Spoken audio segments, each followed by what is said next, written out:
Léon Bangiricenge ni mukuru wanje sindamukurikira hagati yacu aca mu mwana umwe yitwa Janvier hamagenda wa gatatu niwe mfura ya mama. Mu buzima busanzwe yari umudandaji korera utwiwe, yari umuntu w'umucommerçant.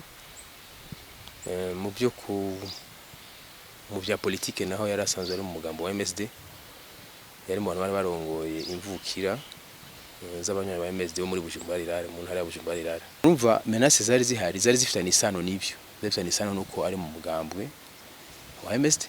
Umva rero kubera ibyo bintu muri 2014 bagumye bamukurikirana bashaka kumufata, na nari nsanzwe mfunzwe kuko nawe nyine banashaka barigeze kumufunga amara amezi 9 muri prison baramurekura. Urumva rero bagumye bamukurikirana kugira ngo bamunyuruje. Yarageramiwe rero grand frère, abantu bamunyuruje n'abantu nyene bo muhira mugabo basanzwe bakora muri documentation babagenzi twahorana. Haruwonzi mbo ico gihe yari muri documentation mugabo mu buryo bwa kure babandi bakorera kuri terrain yitwa Joel. Urargo Joel nuko icambere yaramuzi. Joel icambere yarazi muhira, yari umwana yagaburira, yakunda guha amafaranga, yarazi appartenance politique ya grand frère. Kandi nigiye baje kumunyuruza ari muhira bamutelefonye muri ako kazi kiwe nababwiye ko ku commerçant. Bon yari mu commerçant ambulant, ntituramenya byukuri izina ry'umuntu yamutelefone turarimenya. Baramuhamagaye asohotse afise portail ahantu haba, asohotse hajya asohotse juste abona n'umuntu bakorana.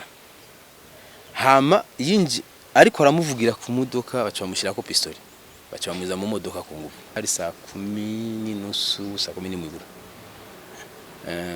basa cagenda ko minduru muri iryo barabara ahamagara mu mwanya urumva nyene byari biheze. Haci imisi 3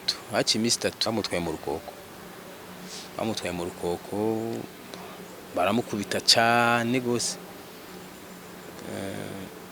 Hama babonye nyene ko bitogira batomurekura acara muhohosha, nuko byakurikiranye mugabo baca bamukurangaho mu Rukoko, baca bagenda kumuta kundahangwa.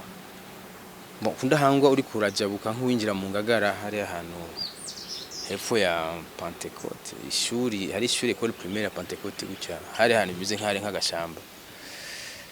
Bon uretse ko bitakunda mugabo twaramenye ko ariho bagiye kumuta.